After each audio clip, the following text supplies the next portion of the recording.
Hello bachcho, let's read out the question first.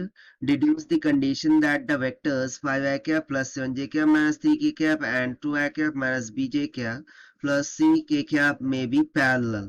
So यहाँ पर हमें दो वेक्टर्स दे रखा है और हमें डिड्यूस करना है the values of b and c when the vectors will be parallel to each other. तो चलिए स्टार्ट करते हैं हम सॉल्यूशन से. But before of it, let's talk about the key concept which we are going to use here for this question. तो जब कभी दो वेक्टर्स एक दूसरे के पैरेलल होंगे सो उस टाइम पर हम बोल सकते हैं कि एक वेक्टर उसके scalar multiply by second vector के बराबर होगा.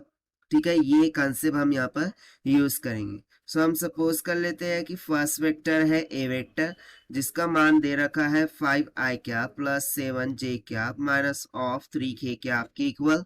और जो सेकंड वेक्टर है उसे हम मान लेते हैं बी वेक्टर जो कि है 2i cap minus of B J cap plus C K cap का. सो जैसा कि ये दोनों एक दूसरे के पैरेलल में है सो पैरेलल में होने के कारण से हम लिख सकते हैं कि A vector will be equals to the scalar multiply by the B vector. So A vector का मान कितना है 5i cap plus 7 of j cap minus of 3k cap. This will be equals to m times of b vector that is 2i cap minus b j cap plus c k cap के बराबर.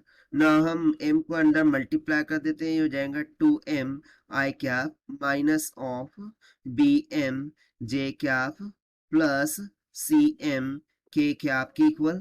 और ये किसके बराबर होगा 5i cap plus 7j cap minus of 3k cap. So on either side vector quantities को हम equate करते हैं that is i to i, j to j, k to k. So i to i यदि करेंगे so 2m will be equals to 5 हो जाएगा. That means m will comes out to be 5 divided by 2. ठीक है, m का मान हमें मिल गया 5 डिवाइडेड बाय 2 जो भी स्केलर क्वांटिटी थी वो.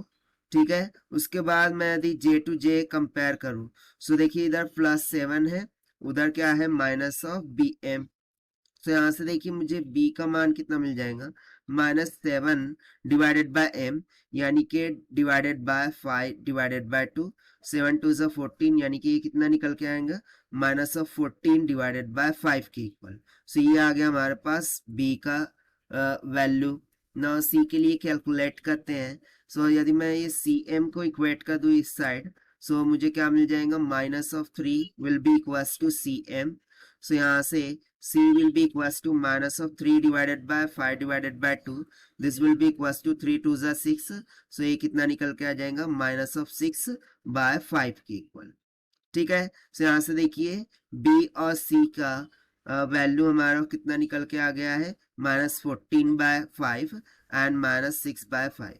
सो यही हो जाएंगे हमारे आंसर जो कि हमने सॉल्व किया है by using the concept when the vectors are parallel to each other one vector becomes equals to the scalar multiplied by the second vector. So this is the required solution. I hope you understood well. Best of luck. Thank you.